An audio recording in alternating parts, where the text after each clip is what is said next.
BNP chairperson ও সাবেক প্রধানমন্ত্রী বর্তমানে এভারকেয়ার হাসপাতালে চিকিৎসাধীন। তার গুরুতর অসুস্থতার খবরে দলের নেতাকর্মীদের উদ্বিগ্ন করে তুলেছে।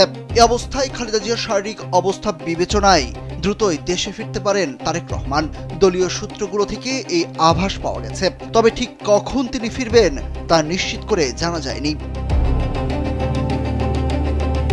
লন্ডনে অবস্থানরত বিএনপির ভারপ্রাপ্ত চেয়ারম্যান তারেক রহমানও খুবই উদ্বিগ্ন।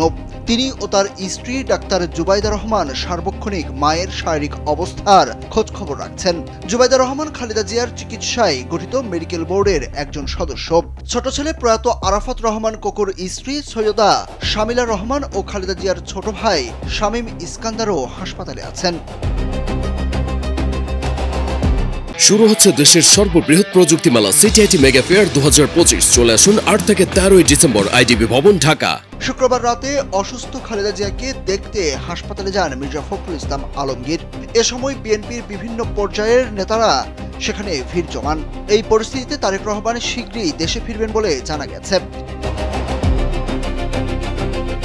শনিবার সকালে দেয়া এক পোস্টে তারেক রহমান লিখেছেন, এমন সংকটকালে মায়ের স্নেহ স্পর্শ পাবার তীব্র আকাঙ্ক্ষা যে কোনো সন্তানের মতো আমারও রয়েছে, কিন্তু অন্য আর সকলের মতো এটা বাস্তবায়নের ক্ষেত্রে আমার একক সিদ্ধান্ত গ্রহণের সুযোগ অবারিত ও একক নিয়ন্ত্রণাধীন নয়।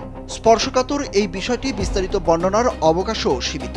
রাজনৈতিক বাস্তবতার এই পরিস্থিতি প্রত্যাশিত পর্যায়ে উপনীত হওয়া মাত্রই স্বদেশ প্রত্যাবর্তনে আমার সুদীর্ঘ উদ্বিগ্ন প্রতীক্ষার অবসান ঘটবে বলেই আমাদের পরিবার আশাবাদী।